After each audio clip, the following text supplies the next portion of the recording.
Have you been having strange dreams? I know I have. In the midst of this pandemic, there seems to be no shortage of strange dreams or people hoping to collect them. Today we're going to cover some weird flyers that began to pop up around the Willamette Valley area of Portland, Oregon 5 years ago.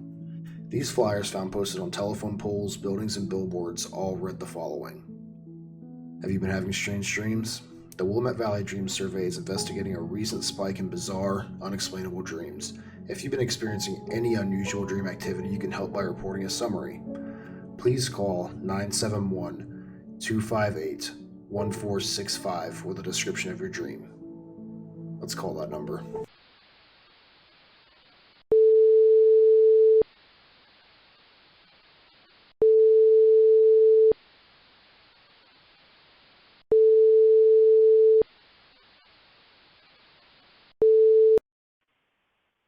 Thank you for calling the Willamette Valley Dream Survey. Please leave a detailed account of your dream after the tone.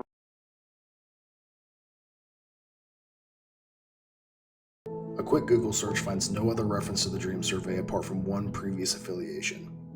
A German summer camp operated by the German language immersion program, Sophie School Schule.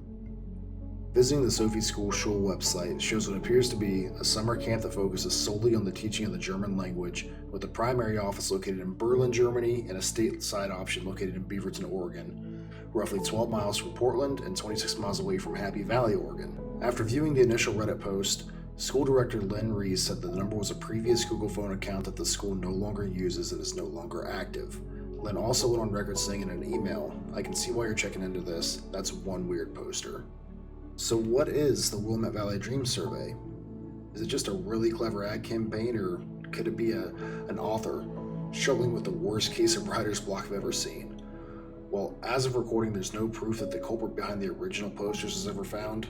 There are some very interesting hints and details that might explain the origins. In May of 2019, a college newspaper in Portland called The Bridge ran a story about a company named Fattel and their bizarre payphones that were popping up all over the city. A quick visit to the Fattel website shows the following mantra. At Fattel, we believe in the preservation of public telephone hardware as a means of providing access to the Agora for everybody. And toward that goal, we are privileged to provide free telephone calls, voicemails, and telephone-mediated services. We do not judge the motivations of our users or who they choose to call. If they don't have someone to call, we can provide a presence on the other end. Denial of telephony services has long been a tactic used against undesirable populations, and our devices will counteract that. But more importantly, we will hope to establish a new era of communication, one in which reaching out is not only desirable, but mandatory. To what extent are our interactions mediated by intelligent machines? Who's doing the talking when we let them decide who we interact with and what constitutes appropriate topics of communication? We believe that the time has come to greet each other not with our heads down, staring at our hands and begging for the permission of the minds that oversee our networks, but proudly, standing tall with our eyes open and aware of our surroundings. We are primarily driven by the basic needs that we see on the streets every day, by giving something away that is cheap for us, but valuable to the recipient. But we hope that we can also build a Tower of Babel on top of that, a monument of telephones and switching networks and cascading psychological structures which would give the community something else as well. Something we may not appreciate until it has forever changed us.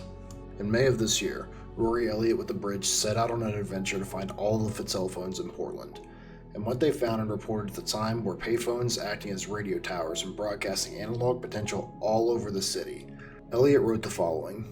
Each Fattel phone sits in front of a house and is almost invisible to the unconcerned eye. The first Fattel phone booth we approach is on 23rd and Taylor. We punch the buttons of this antiquated device with wonder, only to find that besides pressing one for free domestic calling, an entire world of bizarre and mystical interactivity lay beyond each key. Finally, I selected the option to call a payphone at random. The phone rang over and over, and I waited anxiously for someone to happen upon my phantom call. I stayed on this phone for over half an hour, exploring all its secrets. Finally, I connected to Fattel's collective voicemail box, where anyone can record and listen to each other's messages. I left a voicemail about an upcoming show at my house, and sang a short song for someone to stumble upon. Resting the clunky handset between my ear and shoulder, I remember the strangeness of telephone communication, the depths of its intimacy, how it brings us across towns and countries, how important it is to have, to cherish, and how necessary it is to daily life.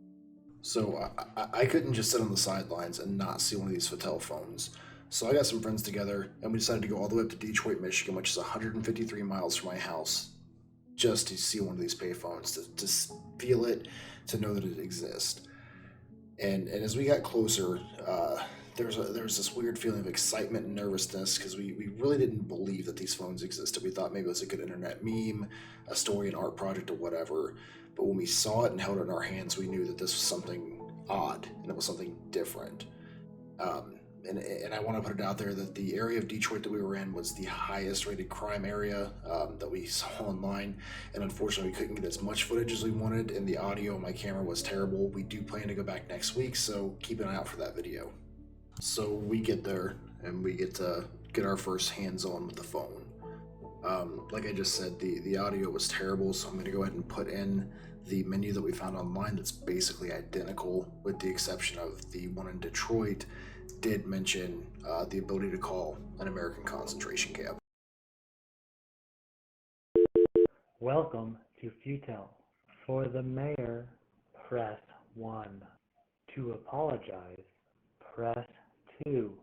For the Willamette Valley Dream Survey, press 3. For the Mojave phone booth conference line, press 5. For the Collector's Net inbound portal, press 6. For Sisyphus Gardens, press 7. That brings us to this year, April 2020. Around April this year, a new flyer is being posted, possibly in several states depending on where you read.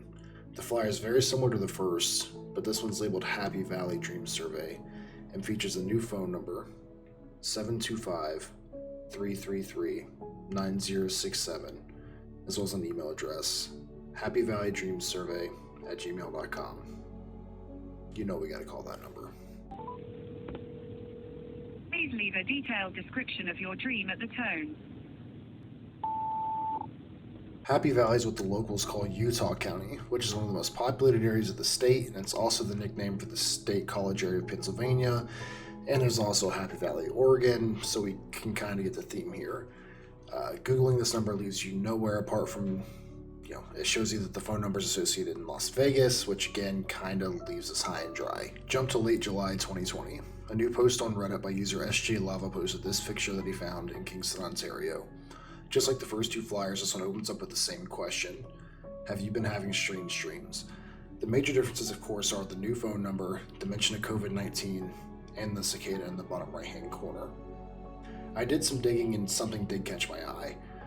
You can see the faded flyer in the back mentions Pig and Olive. Pig and Olive is it's a premium meat store in Kingston, Ontario. On the surface, that doesn't seem like anything weird until you look at their Yelp page and you see this review. Now the review says Strange Dreams 3301 and includes the same number from the flyer. The reviewer went by the name of Joe C, with the location listed as Portland, Oregon. This same location as the last two flyers. I guess we gotta call the number.